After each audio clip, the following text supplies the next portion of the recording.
Hi, welcome back. Now, I told you about that beautiful baby in the last episode, and I hope you've watched the episode. Now, I live in Singapore, and Singapore is a city that is very affluent. We are all very, very blessed, very lucky to live in Singapore. So one of the things I started to do was I would go to the international schools and I would tell the children the story about this baby. And we gave the child a name. We called him Ben, because of course we don't want to reveal the child's real name. So I would go into the international schools and I would say to the children, this is a story about a real baby, and we found him. He was in the dirt, he was covered in ants, the ants were all over his body, and they even went into his eyes and they bit his eyes. Now for children, this is just such an amazing story, and they really listen and they really take it all in.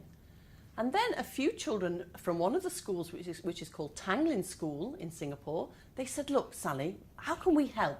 We want to raise some money for the orphanage. Let's just raise some money and give it to the orphanage.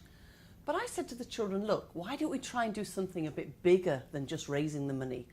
Why don't we raise some money and then write a book about this child called Ben? And then we can send the book all over the world for people to buy, and the money will go back to the orphanage. So that is exactly what we did. And now I'm very excited to say that we have released this book, which is called Ben's Story. And it's all about this child, the child from the orphanage, the one where the ants came and bit him on the eyes. And I'm also delighted to say that the pictures inside are all done by the children from Tanglin School. So the children that helped raise the money have done the artwork. And what we do now is we sell this book all over the world, and then the money all goes back to the orphanage.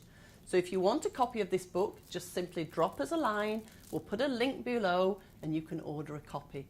And you can share this with your own children and with children the world over, because the message we want children to understand is how much gratitude they should have for their life. You know, we don't realize that having a floor, having a home is a real blessing. We forget what our blessings are. So the whole book is about teaching children about their blessings. Okay, so I look forward to seeing you in the next session. Take care. Bye.